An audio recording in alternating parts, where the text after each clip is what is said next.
Most of us have experienced the heartache from a bad breakup. Although happily ever after sounds wonderful, in the real world, love often decays and relationships sometimes just don't last. In other lessons, we talk about some of the reasons why we choose to end certain relationships.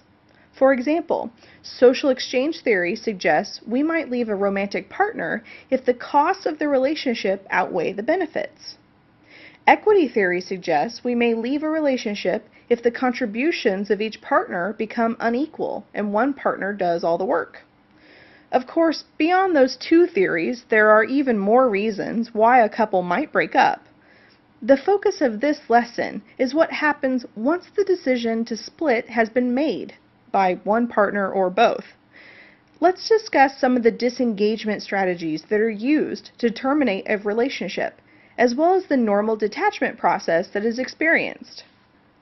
First, disengagement strategies, meaning the approaches individuals use to end a relationship, have certainly not been as thoroughly researched as other topics. Yet the ending of a romantic relationship is an extremely important incident. It can be a highly stressful and painful experience, especially since most breakups aren't mutual. Typically, one person decides to terminate the relationship and the other person has little or no say. There isn't a universally accepted list of disengagement strategies. However, the most well-known theory comes from Leslie Baxter, who identified 35 different strategies that were divided into 4 categories. 1. Avoidance withdrawal. 2. Manipulation. 3. Positive tone. And 4. Open confrontation. To understand the differences between these categories, imagine that Lucy wants to break up with her boyfriend, Hunter. If she were to use an avoidance withdrawal technique, she would withdraw emotionally and most likely physically from Hunter gradually, without actually telling him that she wants the relationship to end. Or she may break up with him, but not in person. If Lucy were to use a manipulation technique, she would try to make the termination easier for herself by manipulating others, such as asking someone else to relay the breakup message. She may even try to influence Hunter's feelings and make him feel bad about the relationship and/or guilty for wanting Lucy to stay. If Lucy were to use a technique with a positive tone, she would try to prevent Hunter from having any hard feelings about the breakup. She would probably take all of the blame, saying something along the lines of, "I really care for you, but I'm not ready to be in this type of relationship." Finally, if she were to use open confrontation, Lucy would speak openly and honestly to Hunter about her feelings and thoughts about the breakup. She would be very direct about the reasons she thinks it should end. Beyond the actual disengagement event, a breakup can affect both partners for a long time.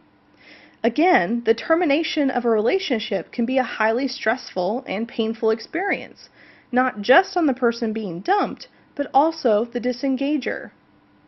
Severing deep bonds can be harder for some people, so the detachment process, the stages one goes through when leaving a romantic partner, can take a long time.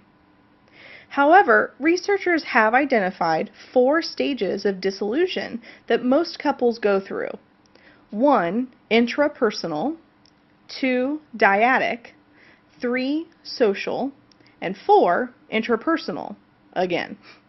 The first step, the intrapersonal phase, is the one in which the dissatisfaction of the relationship is realized. It's called intrapersonal instead of interpersonal because this phase occurs internally. It is not an exchange between partners.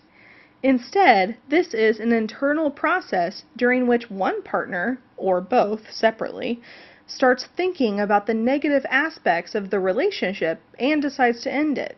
The second step is the dyadic phase, during which the romantic relationship is either repaired or terminated. This phase is dyadic in that it is shared between the romantic partners. It's when they talk about the relationship and negotiate the breakup. After the dyadic phase is the social phase. This is when the breakup is announced to other people. Once the ex-couple has shared the news with family and friends, they move to the final step, the second intrapersonal phase. Once again, this is a phase that is internal. However, this time, each partner is recovering from the breakup and working on getting over it.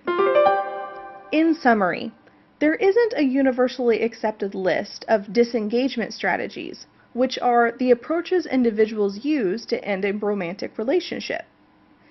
However, the most well-known theory comes from Leslie Baxter, who identified 35 different strategies that were divided into 4 categories. 1. Avoidance withdrawal, 2. Manipulation, 3. Positive tone, and 4. Open confrontation. Beyond the actual disengagement event, a breakup can certainly affect both partners for a long time. After all, the termination of a relationship can be a highly stressful and painful experience. The detachment process, the stages one goes through when leaving a romantic partner, can take a long time. However, researchers have identified 4 stages of disillusion that most couples go through. 1. Intrapersonal, 2. Dyadic, 3. Social, and 4. Intrapersonal again.